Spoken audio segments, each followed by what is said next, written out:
बच्चों, तो अब जो नेक्स्ट वीडियो है इसमें हम लोग बात करेंगे बेकिंग सोडा की।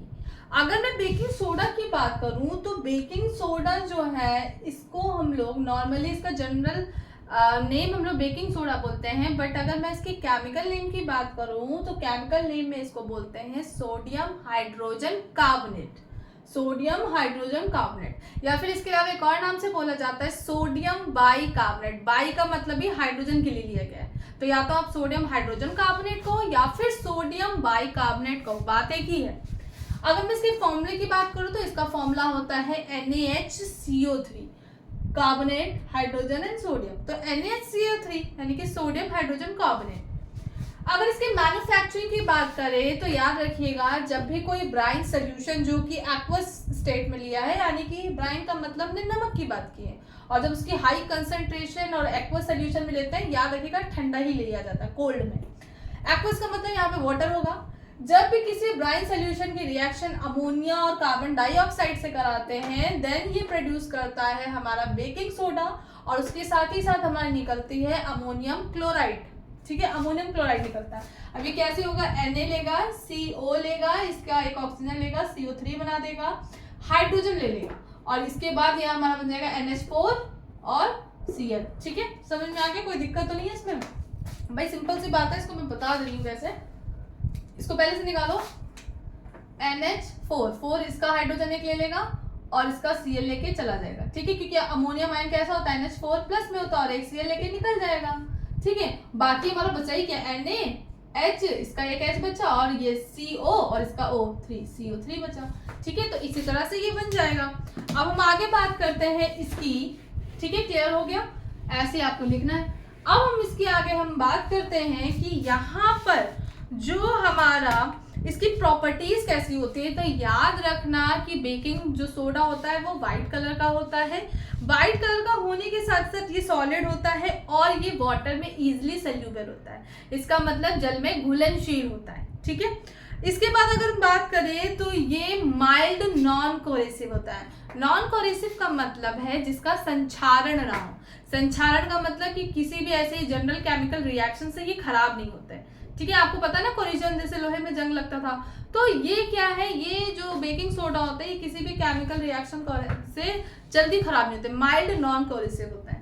ठीक है, इसके बाद बात करते हैं, याद रखना कि जो बेकिंग सोडा होता है, अगर हमने इसका एक्वस सोल्यूशन लिया, जलीय विलयन लिया, तो ये एक्चुअल में बेसिक नेचर के होते हैं, क्षारीय नेचर का होता है। इसका मतलब अगर हम कभी भी कोई भी लाल litmus paper, red litmus paper लाएंगे, तो रेड लिटमस पेपर को, चूंकि ये बेसिक नेचर में है, इस वजह से ये रेड लिटमस पेपर को चेंज कर देगा, turns into blue litmus paper, because ये बेसिक नेचर का होता है, दैट्स व्हाई। Okay, clear?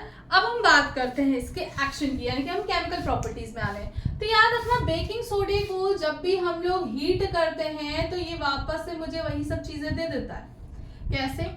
अब सिंपल सी बात है, यहाँ पर क्या होगा तुम्हारा Na2CO3 निकलेगा, इसको ऐसे यहाँ पे दो लगाना होगा, सोडियम कार्बोनेट निकलेगा भाई, और क्या निकल सकता है, सोडियम कार्बोनेट का सॉल्ट निकलेगा, और इसके साथ ही साथ तुम्हारे पास क्या बनेगा, बताओ जल्दी से बताओ। इसके साथ ही साथ तुम्हारे पास बनेगा CO2 और H2O।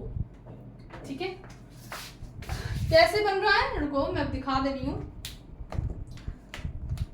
देखो, NaHCO3 लिया और मैंने दो लिए हैं, क्योंकि मुझे भाई कार्बोनेट निकलेगा, सिंपल सी बात है, सोडियम का कार्बोनेट निकलेगा, सॉल्ट निकलेगा ना, तो इसने दो लिया, और ये दो लेके क्या हुआ, एक कार्बोनेट के साथ चला गया। अब हमारे पास बचा ही क्या, CO3 बचा और दो H2 बचा। मैंने आपको बताया था कि CO3 CO2 में टूटता है, और एक ऑक्सीजन, अगर दो हाइड्रोजन दिख रहे हैं तो वो वाटर को बना देता है। ये कई बार ये कहानी मैं बता चुकी हूँ, सो ये तो अंडरस्टैंडिंग होगी इस चीज की। एक मिनट, ठीक है। अब हम आगे बात करते हैं कि बेकिंग सोडा की अगर बात करें, the above reactions of baking soda when baking soda is heating during the cooking. तो याद रखना, ये जो तुम्हारा बनता है, जब भी कोई बेकिंग सोडा तुम हीट करते हो कुकिंग में, तो याद रखना क्या क्या निकलता है, सॉल्ट बनता है, सोडियम कार्बोनेट का, कार्बन डाइऑक्साइड भी निकलती है, और इसके साथ ही साथ हमारा वाटर भी प्रोड्यूस होता है। ठीक है, अब इसके हम यूजेस की बात करते हैं। तो याद रखना फॉर कुकिंग फूड सबसे बड़ा यूज तो इसका यही है। दूसरा मैंने आंट एसिड वाला बताया था कि तुम्हारा जो भी बेकिंग सोडा होता है वो आंट एसिड में यूज करते हैं, क्योंकि ये जो बॉडी में इरिटेशन होने लगती है, ईचिंग होने लगती है, उसको ये कम कर देता है। तीसरा मैंने बताया था हमारे स्टमक में क्या होता है, एसिडिटी हो जाती है, हाइड्रोक्लोरिक एसिड की मात्रा बढ़ जाती है, तो उसको शांत करने के लिए बेस चाहिए, और वहां पर हम लोग बेकिंग सोडे का ही यूज करते हैं। ठीक है, क्लियर। पता नहीं क्या हुआ, इतनी मेहनत से वीडियो डाउनलोड की और आधी बनी आधी, अब बोल डाला मैंने, अब पता नहीं कब, ऐसा हुआ नहीं कभी, पता नहीं क्यों म्यूट हो गया, वो बंद हो गई। अच्छा चलो अब हम आगे की बात करते हैं, कहाँ पे पहुंचे थे, आई डोंट नो कहाँ पे बंद हुई है, यूजेस पे बंद हुई थी। तो याद रखना यूजेस पे क्या है, सुनो। अब अगर मैं बात करूं बेकिंग पाउडर की, तो याद रखना ये सब पढ़ा चुके थे लेकिन अब वीडियो ही नहीं बनी। बेकिंग पाउडर हमारा इजीली नहीं बनता। बेकिंग पाउडर ऐसा नहीं है कि बेकिंग सोडा ले लिया बन जाएगा, नहीं। बेकिंग पाउडर जो है baking soda plus tartaric acid जो होता है, इन दोनों के कॉम्बिनेशन से बनता है। ठीक है, कैसे बनता है, तो ये बेकिंग सोडा है, बेकिंग सोडा में जब एसिड, एसिड का मतलब है जब हम H+ हो, तो टार्टरिक एसिड का H+ जब इससे रिएक्ट करता है तो यहाँ पर कार्बन डाइऑक्साइड H2O और इसके साथ ही साथ सोडियम का टार्टरेट मतलब एसिड के साथ एक सॉल्ट बन जाता है। ठीक है, तो इस चीज को याद रखना। अब अगर हम बात करें तो जैसे कोई केक है, तो यहाँ पर carbon dioxide produces during the reaction and cause the bread and cake to rise making them soft and spongy. यानी कि जो तुम सोडा वोडा डाल देते हो बच्चे और उसके बाद आप लोग को लगता है कि वो स्पॉन्जी हो गया, एक्चुअली वो इसलिए स्पॉन्जी हो जाता है क्योंकि ये रिएक्शन करके वाटर के साथ ही साथ तुम्हें क्या दे देता है, कार्बन डाइऑक्साइड। और जो कार्बन डाइऑक्साइड ही होती है यही उस ब्रेड को, उस केक को, इवन तुम्हारा जो पिज्जा बेस होता है उसको स्पॉन्जी बनाने का, सॉफ्ट बनाने का काम कौन करता है, कार्बन डाइऑक्साइड जो गैस होती है। ठीक है, क्लियर। अब अगर हम बात करें तो बेकिंग सोडा याद रखना मिल्क को भी सेव करती है। अब कैसे, सुनो। एक्चुअली मैं तुम लोगों को बताया था कि जो मिल्क होता है उसमें क्या, उसका टेस्ट खराब जाता है, सोर नेचर आ जाता है। क्यों? क्योंकि उसमें एसिड बनने लगता है, और वो एसिड क्या होता है, हमारा लैक्टिक एसिड बनने लगता है। तो दूध वाले क्या करते हैं, लैक्टिक एसिड ना बने उसको प्रिवेंट करने के लिए उसमें डाल देते हैं बेकिंग सोडा। और आपको पता है कि एसिड बन रहा है, बेस अगर आपने डाल दिया तो एसिड और बेस क्या होंगे, दोनों न्यूट्रलाइज हो जाएंगे। तो वो जो एसिड बन रहा होगा उसको वो न्यूट्रल कर देता है, और जो दूध होता है, जो मिल्क होता है, वो खराब होने से क्या हो जाता है, बच जाता है।